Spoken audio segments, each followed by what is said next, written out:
আমেরিকার বিরুদ্ধে আপনি টিকে থাকতে পারবেন না। আমেরিকা আপনার উপরে হামলা করার জন্য আসবে। যদি আমেরিকা একা আপনার উপরে হামলা করার জন্য আসে, আফগানিস্তান ধূলিসাৎ হয়ে যাবে। কিন্তু আমেরিকা একা আসবে না, তার সাথে ন্যাটোর সামরিক জোট নিয়ে আসবে। 48টা শক্তিশালী ক্ষমতাধর রাষ্ট্র মিলে ন্যাটো জোট হয়েছে। এই ক্ষমতাধর সবগুলো রাষ্ট্র যদি আপনার বিরুদ্ধে এসে যায়, ইমারতে ইসলামিয়া টিকবে না, আফগানিস্তান টিকবে না। আপনি তাদের কথা মেনে নেন, আমলে দেখাইতে হবে, স্বাভাবিক অবস্থায় বোঝা যাবে না। তলোয়ার ভি হ্যায়, ये बात आया है दुनिया पर, हम फूल भी है तलवार भी है, या बज़्म जहाँ में काएंगे या खून में नहा कर दम लेंगे। सोचा है कभी लब कुछ भी हो, हर हाल में अपना हक लेंगे। इज्जत से जिए तो जी लेंगे या जाम शहादत पी लेंगे। अल्हम्दुलिल्लाह सुमा अल्हम्दुलिल्लाह। महान अल्लाह रब्बुल आलमीনের দরবারে লাখো কোটি শুকরিয়া। আল্লাহ রব্বুল আলামিন আমাদেরকে ঈমানের সাথে সুস্থতার সাথে আজকের জুমায় উপস্থিত হওয়ার জন্য তৌফিক ইনায়াত করেছেন। এই কারণে অন্তরের গভীর থেকে শুকরিয়া আদায় করে বলি আলহামদুলিল্লাহ। পবিত্র কালামুল্লাহ শরীফ থেকে সূরা হাশরের একটি আয়াত তেলাওয়াত করেছি এবং আল্লাহ রাসূলের অসংখ্য হাদিস থেকে সহিহ বুখারীর একটি হাদিস পাঠ করেছি। আয়াত এবং হাদিসের উপরে আল্লাহ তাআলা সহিভাবে কিছু কথা বলার, শোনার, বোঝার এবং আমাদের জীবনে বাস্তবায়ন করার তৌফিক দান করেন। সব জিনিসের স্বাদ আছে, মজা আছে, একটা স্বাদ আছে। কি বলেন? আমরা জিহ্বা দিয়ে যে সকল জিনিস খাই প্রত্যেকটার একটা আলাদা আলাদা স্বাদ আছে। যে সকল জিনিস শরীরের সাথে সম্পৃক্ত, এগুলোর স্বাদ আমরা শরীরের অঙ্গ প্রত্যঙ্গ দিয়ে অনুভব করি। খাদ্য জাতীয় যত জিনিস আছে এগুলো সব শরীরের সাথে সম্পৃক্ত, এগুলোর স্বাদ আমরা জিহ্বা দিয়ে অনুভব করি। ঠিক তেমনিভাবে আমাদের যেমন একটা শরীর আছে, পাশাপাশি আমাদের একটা রূহ আছে, আত্মা আছে। শরীরের খোরাকগুলোর প্রত্যেকটার আলাদা আলাদা কি আছে? স্বাদ আছে। স্বাদ অনুযায়ী ওই জিনিসের ভ্যালু নির্ধারিত হয়, স্বাদ অনুযায়ী ওটার মূল্য নির্ধারিত হয়। যেটার যত স্বাদ সেটার তত দাম, যেটা যত দামি সেটার স্বাদ তত বেশি। কি বলেন? 50 টাকা দামের আইসক্রিমের এক ধরনের স্বাদ, 100 টাকার আইসক্রিমের আরেক ধরনের স্বাদ, আবার 500 টাকার আইসক্রিমের আরেক ধরনের স্বাদ। 50 টাকা দামের মুরগির বিরিয়ানি, হ্যাঁ না, এক ধরনের স্বাদ। আবার সেটা যখন 100 টাকা হয়, সেটা যখন 200 টাকা হয়, সেটা যখন কাচ্চি ভাই হয়, নান্না বিরিয়ানি, হাজি বিরিয়ানি হয়, সেটার আরেক ধরনের স্বাদ। তো শরীরের খাদ্য যেগুলো আছে এগুলোর প্রত্যেকটার স্বাদ আছে, মূল্য অনুযায়ী স্বাদ নির্ধারিত হয়, স্বাদ অনুযায়ী মূল্য নির্ধারিত হয়। রুহানি কিছু খোরাক আছে, রুহানি খোরাকগুলোরও স্বাদ আছে। কি বলেন? রুহানি খোরাক হলো আমল, রুহানি খোরাক হলো রুহের খোরাক। এটা দুনিয়ার কোনো জিনিস নয়। রুহের খোরাক আল্লাহ তাআলা আসমান থেকে নাজিল করছেন, কারণ রূহ এটা আসমান থেকে আসছে। শরীর এটা দুনিয়ার জিনিস, দেহ এটার উৎপাদন দুনিয়াতে, সৃষ্ট দুনিয়াতে, মায়ের গর্ভে, দুনিয়ার উপকরণ দিয়ে, দুনিয়ার যত বস্তু আছে, খাদ্য আছে, উপাদান আছে, এগুলোর সার নির্যাস দিয়ে আমাদের এই দেহটা তৈরি হয়েছে। কারখানাটা হলো মায়ের পেট, উপাদান কাঁচা মাল হলো দুনিয়ারই জিনিস। কি বলেন? এই কারণে যেহেতু এটা দুনিয়ায় সৃষ্ট, দুনিয়ার বস্তু, তার খাদ্যগুলোও দুনিয়াতেই সৃষ্ট হয়। আর রূহ এটা দুনিয়াবি জিনিস নয়। রূহ এসছে কার পক্ষ থেকে? আল্লাহর পক্ষ থেকে আসছে, আসমান থেকে আসছে। রূহ জগতে ছিল। রূহের পরিচয় কি? রূহের হাকিকত কি? রূহ দেখতে কেমন? রূহের কোয়ালিটি কেমন? সাইজ কেমন? বর্ণ কেমন? ওজন কতটুকু? পৃথিবীর কোন মানুষ বলতে পারে? প্রশ্ন করেছিল ইহুদিরা, ইয়াসালুনাকা আনির রূহ, ও নবী মুহাম্মদ, ইহুদিরা আপনাকে রূহ সম্পর্কে প্রশ্ন করে। রূহ কি জিনিস? রূহের মূল পরিচয় কি? আপনি তাদেরকে বলে দেন, কুলির রূহু মিন আমরি রাব্বি। রূহ দুনিয়ার কোনো জিনিস নয়। রূহকে বোঝা দুনিয়ার কোনো মানুষের আকল দ্বারা সম্ভব নয়। পৃথিবীর সব জ্ঞানীদের আকলগুলো যদি একসাথে করা হয়, সবগুলো আকল একত্রিত হয়ে রূহের পরিচয় লাভ করতে পারবে না। কুলির রূহু মিন আমরি রাব্বি। রূহ হলো আমার রবের একটা হুকুম। রূহ হলো আমার রবের পক্ষ থেকে এসেছে, দুনিয়ার কোনো জিনিস নয়। রূহ যেহেতু দুনিয়ার কোনো বস্তু নয়, এই কারণে রূহের খাদ্য দুনিয়াতে তৈরি হয় না। রূহের খাদ্য সরাসরি আল্লাহ আসমান থেকে নাজিল করেছে। রূহের খাদ্য সুবহানাল্লাহ, রূহের খাদ্য আলহামদুলিল্লাহ, রূহের খাদ্য জিকির, রূহের খাদ্য কোরআনের তেলাওয়াত, রূহের খাদ্য নামাজ, রূহের খাদ্য রোজা, রূহের খাদ্য হজ, রূহের খাদ্য জিকির আজকার, রূহের খাদ্য নফল ইবাদত। এগুলো হলো রূহের খাদ্য। যতগুলো রূহের খাদ্য আছে এর মধ্যে সবচেয়ে শক্তিশালী রূহের খোরাক হলো ঈমান। রূহের শক্তিশালী খোরাক হলো ঈমান। যেই রূহের মধ্যে ঈমান আছে ওই রূহটা জীবিত, ওই রূহটা জিন্দা। যেই রূহের মধ্যে ঈমান নাই, যদিও মানুষটাকে আমরা জীবিত দেখি, আল্লাহ বলেন ঈমান না থাকার কারণে ওই রূহটা মুর্দা। এই কারণে কোরআনুল কারীমের মধ্যে আসছে, আল্লাহ বলেছেন ঈমানদার আর বেঈমানের উদাহরণ হলো কামাসালিল হাইয়্যি ওয়াল মাইয়িতে। ঈমানদার আর বেঈমানের উদাহরণ হলো মৃত এবং জীবিতর মতো। যার রূহের মধ্যে ঈমান আছে ওই লোকটা জীবিত, যার রূহের মধ্যে ঈমান নাই সে হলো মৃত। রূহের খোরাক হলো সব আমল। রূহের খোরাক হলো সব আমল। এখন আসেন, প্রত্যেকটা আমলের মধ্যে মজা আছে না নাই? স্বাদ আছে প্রত্যেকটা আমলের মধ্যে। কেউ যদি আমল সুন্নত অনুযায়ী আঞ্জাম দেয়, কেউ যদি আমল ইখলাসের সাথে করে, যেভাবে আল্লাহ করতে বলেছেন, আল্লাহর রাসূল করতে বলেছেন, ওভাবে যদি মানুষ আমল করে, আমলের মধ্যে এত মজা পাবে, এত স্বাদ পাবে, দুনিয়ার অন্য কোথাও এই স্বাদের বিকল্প হবে না। সাহাবায়ে কেরাম আমলের মজা পাইতেন, কিন্তু আমরা পাই না। আমরা পাই, কিন্তু মাঝে মাঝে কইরা দেখেন কত মজা লাগে। আল্লাহর একজন বান্দা ছিলেন, সালাতুত তাসবিহ নামাজ, সালাতুত তাসবিহ নামাজ যেদিন শুনেছেন জীবনের মত পর্যন্ত কোনোদিন বাদ দেন নাই। একজন আল্লাহওয়ালা বুজুর্গ কোনোদিন সালাতুত তাসবিহ বাদ দেয় না, প্রতিদিন সালাতুত তাসবিহ পড়ে। একজনে জিজ্ঞাসা করে, আল্লাহর রাসূল তো প্রতিদিন পড়তে বলে নাই। আল্লাহ রাসূল বলেছেন, যদি পারেন, আব্বাসকে বলেছেন, আল্লাহ রাসূলের চাচা আব্বাসকে আল্লাহ রাসূল এই নামাজটার কথা বলেছেন, ও চাচা যদি পারেন তাহলে দৈনিক একবার পড়বেন। যদি দৈনিক একবার না পড়তে পারেন তাহলে ফি জুমআতিন, সপ্তাহে একবার পড়বেন। যদি সপ্তাহে একবার পড়তে না পারেন তাহলে ফি শাহরিন, মাসে একবার পড়বেন। যদি মাসে একবার পড়তে না পারেন ফি সানাতিন, তাহলে বছরে একবার পড়বেন। বছরেও যদি একবার পড়তে না পারেন, জীবনে কমপক্ষে একবার হলেও পড়বেন। সালাতুত তাসবিহ আমরা এখানে সবাই পড়ছি কিনা বলেন? একবার হইলেও পড়া হয়ে গেছে না, আলহামদুলিল্লাহ। কিন্তু ওই আল্লাহর বান্দা সালাতুত তাসবিহ, লম্বা নামাজ, 300 বার তাসবিহ পড়তে হয় 4 রাকাত নামাজের মধ্যে, দৈনিক একবার করে পড়ে। ওনাকে জিজ্ঞাসা করা হলো, কেন আপনি দৈনিক এই নামাজটা পড়েন?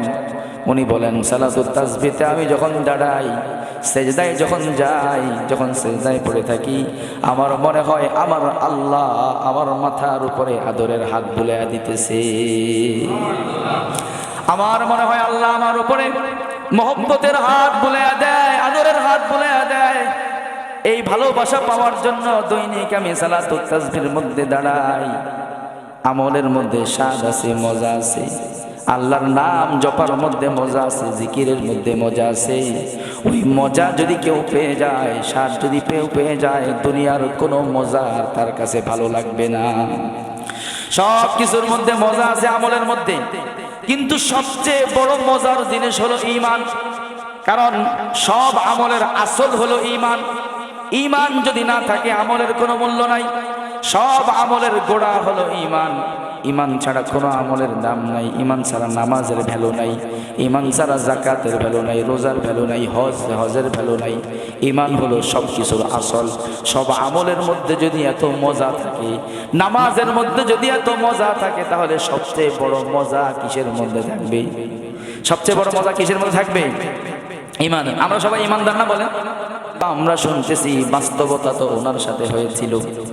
সাইয়েদেনা বেলাল হাবশিকে জ্বলন্ত কয়লার মধ্যে শোয়া টানা হচ্ছে, উত্তপ্ত বালুর মধ্যে শোয়া টানা হচ্ছে। ওনার পাঁজরের চর্বিগুলো গলে গলে যখন নিচে পড়ে, কয়লার আগুনগুলো নিভে যায়।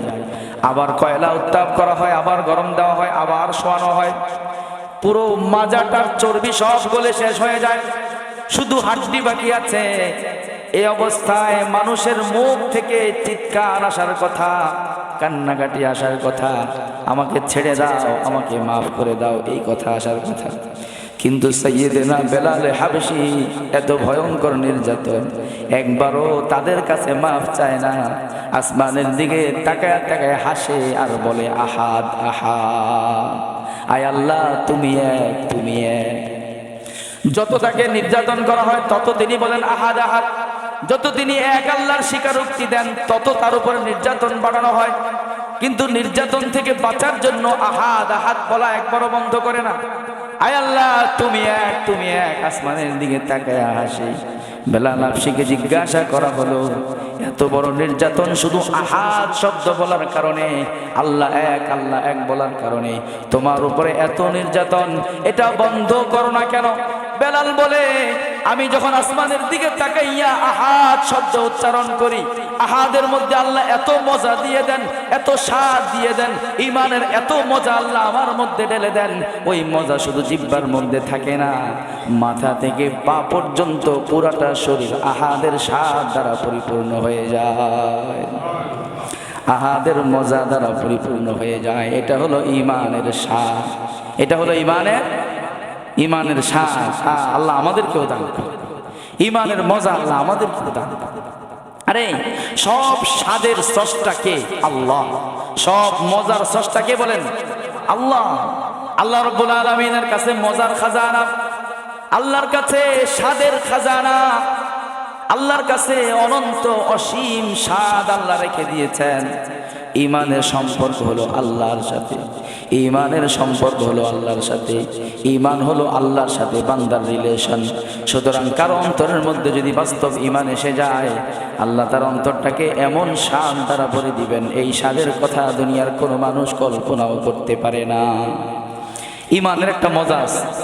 এখন ঈমানের মজা আমরা পাই না, ঈমানের মজা আমরা অনুভব করতে পারি না। আল্লাহর কসম করে বলি, কোন মানুষের মধ্যে যদি ঈমানের স্বাদ এসে যায়, আল্লাহর কসম পৃথিবীর কোন শক্তিকে সে ভয় পাবে না, পৃথিবীর কোন পাওয়ারকে সে ভয় পাবে না।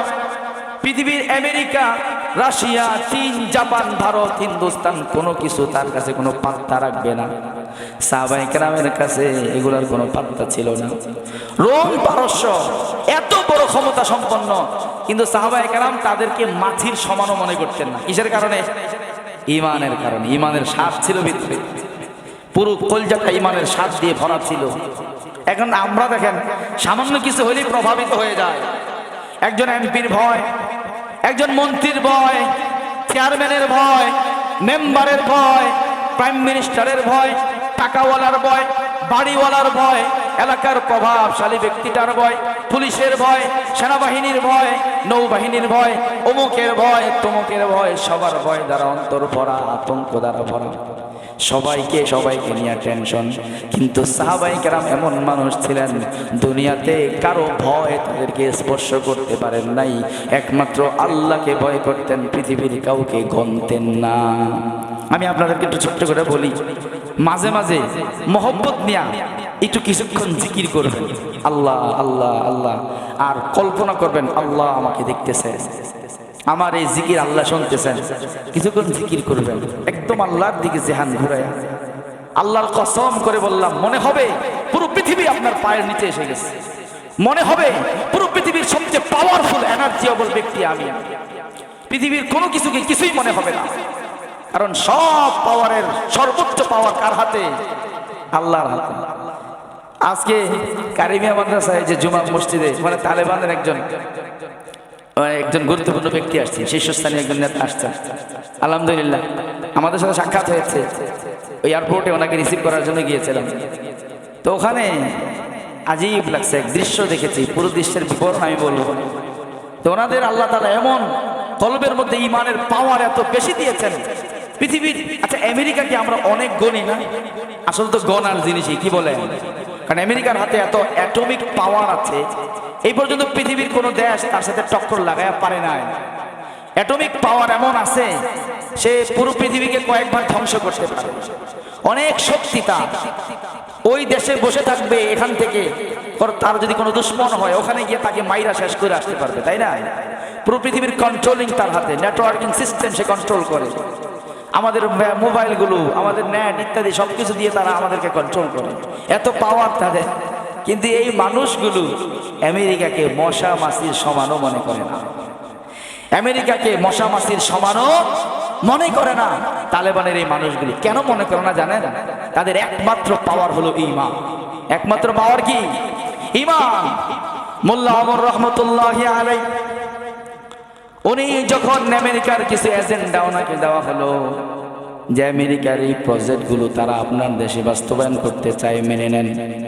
আমেরিকার পক্ষ থেকে কিছু প্রস্তাব ছিল ওনার কাছে, উনি প্রস্তাবগুলো মানবেন না। না, এগুলো আমি মানবো না, আমি আল্লাহর জমিনে আল্লাহর দ্বীন বাস্তবায়ন করার জন্য আসছি, আল্লাহর বিধান কায়েম করার জন্য আসছি, আমেরিকার কোনো এজেন্ডা আমার দেশে চলবে না।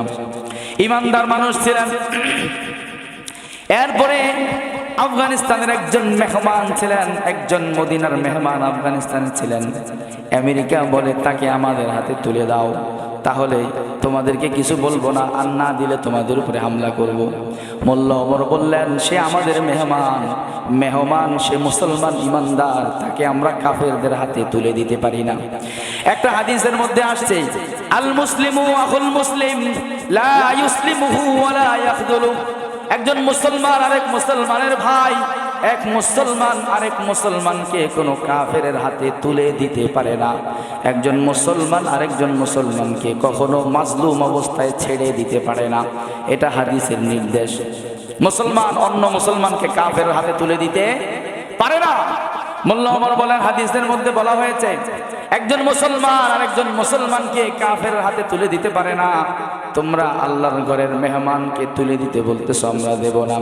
তখন আমেরিকা হুমকি দেয়, যদি তাকে তুলে না দাও আফগানিস্তানকে ধ্বংস করে দেব, বোমা বর্ষণ করতে করতে তছনছ করে দেব, সবগুলো ভবনকে জমিনের সাথে মিশাইয়া দেব, অ্যাটমি আঘাত করে পুরো আফগানিস্তানকে আগুনে পোড়াইয়া দেব। মোল্লা ওমরকে ভয় দেখাইল। তখন পৃথিবীর অনেক বিশিষ্ট জনেরা একত্রিত হয়ে মোল্লা ওমরের কাছে গিয়া বলে, ও আমিরুল মুমিনিন, আমেরিকার কথা আপনি মেনে নেন, কারণ আমেরিকা অনেক ক্ষমতাশীল, আমেরিকার বিরুদ্ধে আপনি টিকে থাকতে পারবেন না। আমেরিকা আপনার উপরে হামলা করার জন্য আসবে। যদি আমেরিকা একা আপনার উপরে হামলা করার জন্য আসে, আফগানিস্তান ধূলিসাৎ হয়ে যাবে। কিন্তু আমেরিকা একা আসবে না, তার সাথে ন্যাটোর সামরিক জোট নিয়ে আসবে। 48টা শক্তিশালী ক্ষমতাধর রাষ্ট্র মিলে ন্যাটো জোট হয়েছে। এই ক্ষমতাধর সবগুলো রাষ্ট্র যদি আপনার বিরুদ্ধে এসে যায়, ইমারতে ইসলামিয়া টিকবে না, আফগানিস্তান টিকবে না। আপনি তাদের কথা মেনে নেন। আমলে দেখাইতে হবে, স্বাভাবিক অবস্থায় বোঝা যাবে না, যখন সংঘাত লেগে যাবে। দলের কথাবার্তা, আচার আচরণ, দলের আলাপ, দলের এজেন্ডা, দলের ইশতেহার, দলের ঘোষণা যদি আল্লাহর রাসূলের সাথে কনফ্লিক্ট হয়ে যায়, কন্ট্রাডিক্ট হয়ে যায়, সাংঘর্ষিক হয়ে যায়, তখন বোঝা যাবে আসলে আল্লাহর ভালোবাসা দলের উপরে কিনা। তখন বোঝা যাবে। আয় হায় হায় হায় হায়, আয় হায় হায় হায়, বুঝাইতে পারতেছি না। আরে আল্লাহ, শুধু আপনাকেই ভালোবাসি, আপনার রাসূলকেই ভালোবাসি, আর কিছু ভালোবাসি না, আর কিচ্ছু ভালোবাসি না। এই মুসলমান বলো বলো, আর কিচ্ছু ভালোবাসি না। কাকে ভালোবাসি? আল্লাহ আল্লাহ রসুলকে ভালোবাসি। বলো, মনে মনে বলো, বারবার বলো, একটু পর পর বলো, মাঝে মাঝে বলো, মাঝে মাঝে বলো। সব ভালোবাসার উপরে। কার ভালোবাসা? আমি বুঝাইতে পারতেছি না, আমি বুঝাইতে পারতেছি না। সব ভালোবাসার উপরে। কার ভালোবাসা? আয় আল্লাহ,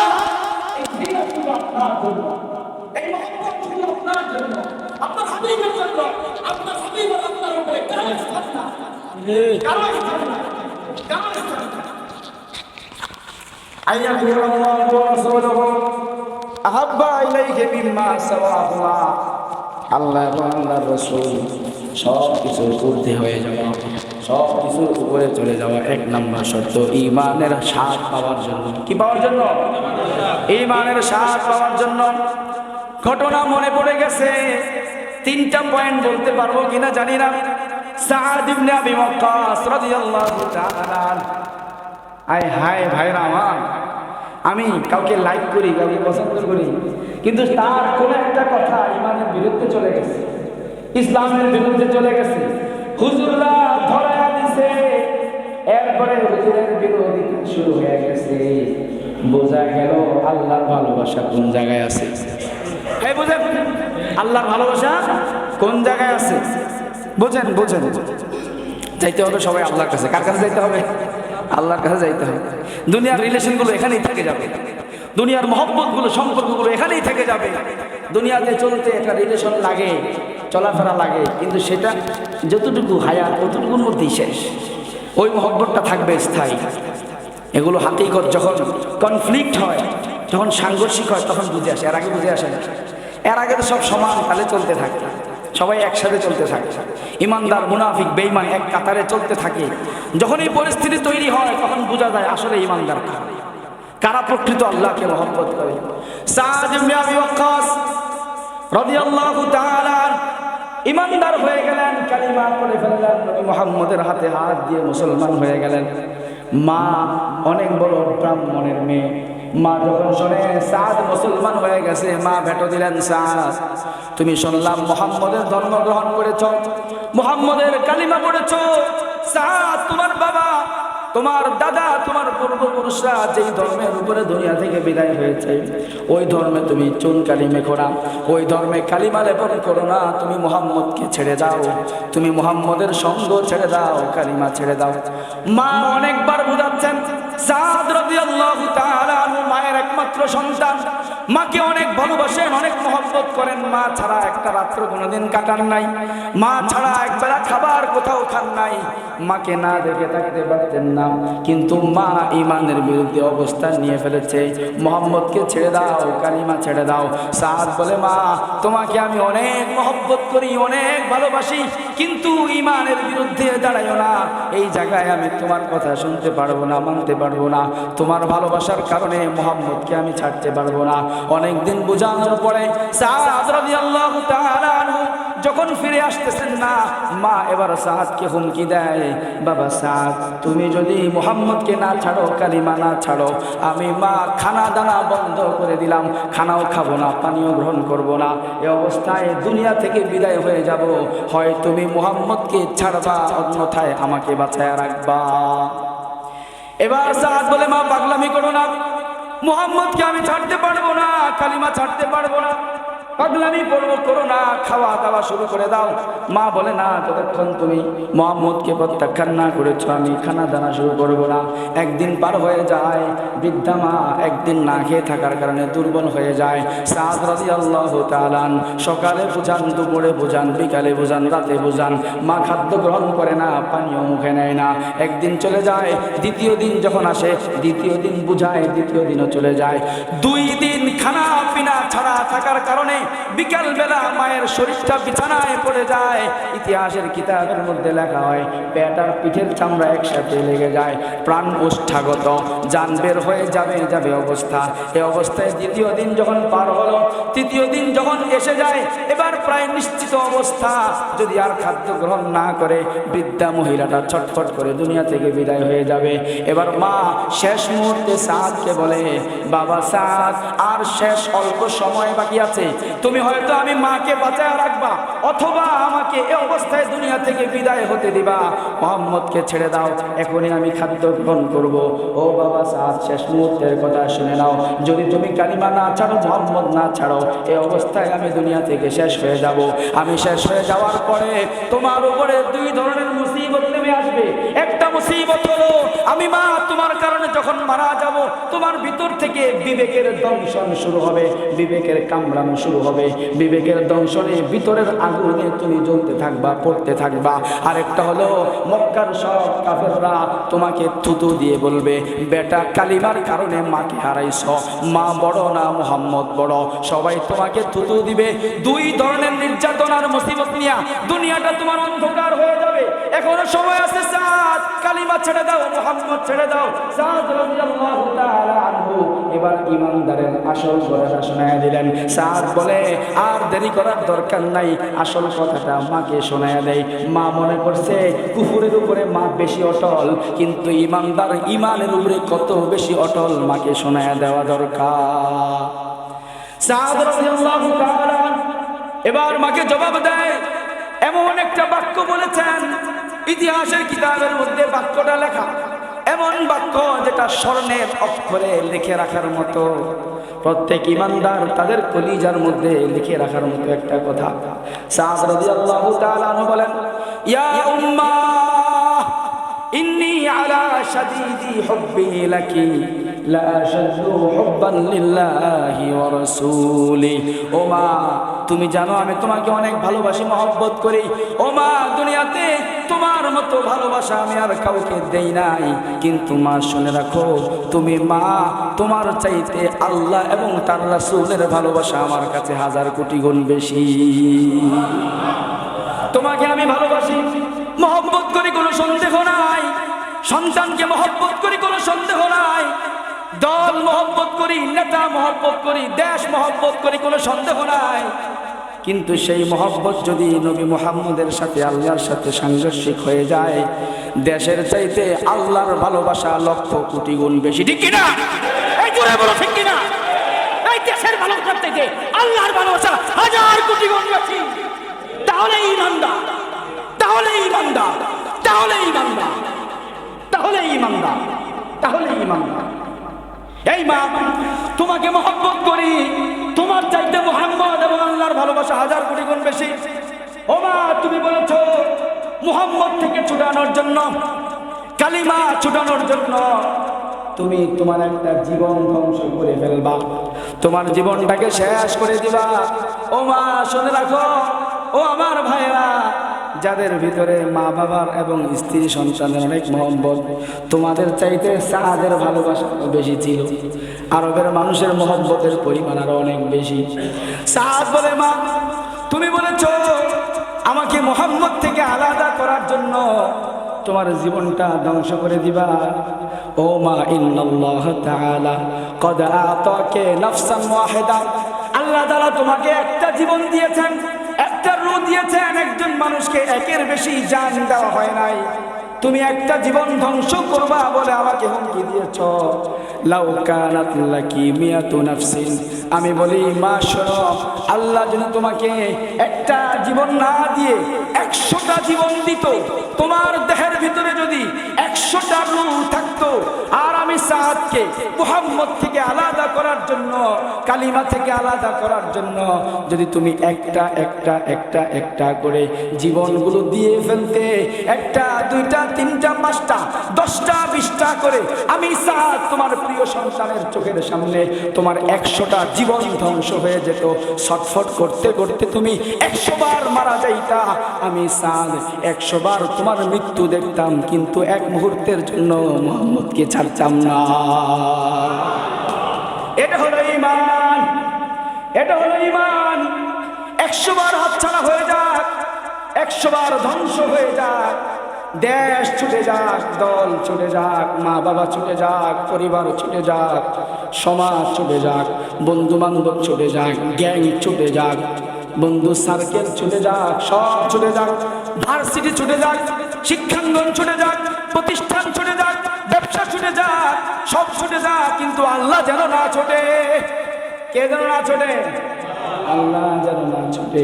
আইয়াকুনাল্লাহু ওয়া রাসূলুহু আহাব্বা ইলাইহি মিম্মা সাওয়াহুমা। ঈমানের স্বাদ পাওয়ার জন্য তিনটা শর্ত। কয়টা শর্ত? এই কয়টা শর্ত? তিনটা শর্ত। এক নাম্বার শর্ত হলো আল্লাহ এবং তার রাসূলের ভালোবাসা সব ভালোবাসার উপরে হওয়া। এই এক শর্ত। আর 2 পয়েন্ট আছে, 2 পয়েন্ট সামনে আলোচনা করতে হবে। আজকে আর সময় না, 2 পয়েন্ট অনেক লম্বা আলোচনা। মুসলমান, এই একটা বিষয় পারবো কিনা বলেন? জাতি, তোমার এলাকা, তোমার সামনে ঈমান হারাম হয়ে গেছে। আমার ভাইরা, ঈমান ঈমান ঈমানের দৌলত আপনারা বুঝতেছেন না। কতবার বলেছি, আর কত বলবো? একজন ঈমানদার শুধু ঈমানটাকে ঠিক রেখে যদি আল্লাহর কাছে চলে যায়, ওই ঈমানদার দুনিয়াতে যত দুরবস্থায় থাকুক, যত খারাপ আমলের থাকুক না কেন, ঈমান নিয়ে আল্লাহর কাছে গেলে এই পৃথিবীর সমান 10টা পৃথিবীর সমান একটা জান্নাত আল্লাহ তাকে দিয়ে দিবে। বুড়ির দোকান এলাকাটা দিবেন না, হ্যাঁ, গুলশানের মালিক বানায় দিবেন না, শুধু একটা বাংলাদেশের মালিক বানায় দিবেন না। একটা পৃথিবীর সমান জান্নাত দিলেই তো যথেষ্ট ছিল। কি বলছেন? ঈমানের বিনিময়ে, শুধু ঈমানের বিনিময়ে 10টা পৃথিবীর সমান একটা জান্নাতের মালিক বানাবেন। শুধু ঈমান নিয়ে কেউ আল্লাহর কাছে যায়, আমি আল্লাহর কাছে বলি, আল্লাহ দয়া করে ঈমান দিয়েছেন, আর কিছু চাই না, শুধু ঈমানটা নিয়ে যেন আপনার কাছে চলে যেতে পারি। যেদিন ঈমান নিয়ে আল্লাহর কাছে চলে যাব, সেদিন ছুটি, আর কোনো টেনশন নেই। এর আগ পর্যন্ত টেনশন, সেদিন ছুটি মিলে গেছে, সেদিন পার পেয়ে গেছে। এই কারণে ঈমানের উপরে অটল থাকতে হবে।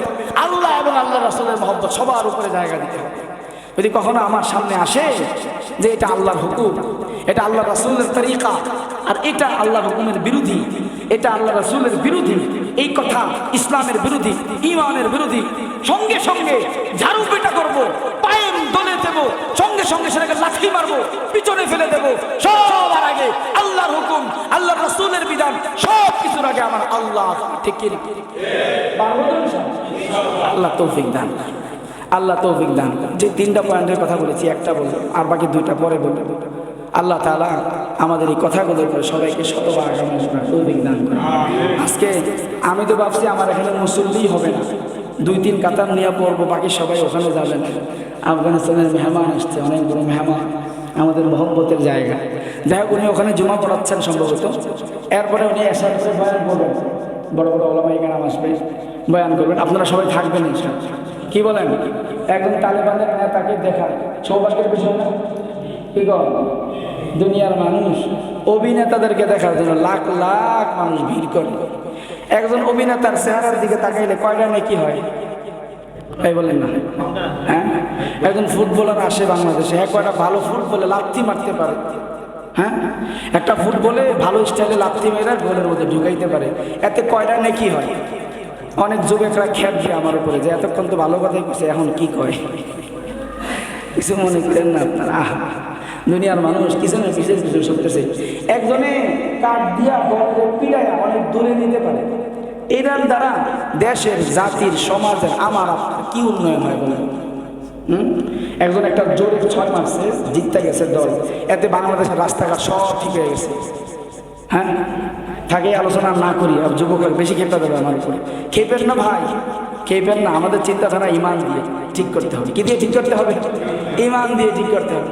একজন সাহাবী, একজন আল্লাহওয়ালা, একজন বুজুর্গ, একজন আলেম, একজন আলেমের মজলিসে সামান্য সময়ে বসার দ্বারা আল্লাহ তাআলা 1000 বছর রিয়া মুক্ত ইবাদতের নেকি দান। অনেক বর্ণনা আসছে 100 বছর রিয়াহীন নেকি দান করেন। একজন অভিনেতার মজলিসে 10 ঘন্টা বসলে 2 দিনের রিয়া ছাড়া ইবাদতের নেকি অর্জন হয়ে যায়।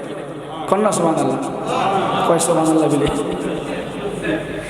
একজন খেলোয়াড়ের সাথে 10 মিনিট বসলে 1 বছরের নেকি হয়। এই কন্যা, একজন অভিনেতার সাথে বসলে হ্যাঁ কি হয়? হায় হায় হায় হায়, আকল কোথায় চলে গেছে? দিমাগ কোথায় চলে গেছে? এই দিমাগটাকে শুধু ঈমান দিয়ে সাজানো দরকার। ঈমান বলে একটা রুচি বানানো দরকার, সাহাবাদের মতো একটা রুচি বানানো দরকার। আল্লাহ তাআলা আমাদেরকে তৌফিক দান করেন। ইনশাআল্লাহ যাবেন সবাই আসার পরে। আল্লাহ তাআলা আমাদের কথাগুলোর উপর সবাইকে আমল করার তৌফিক দান করেন।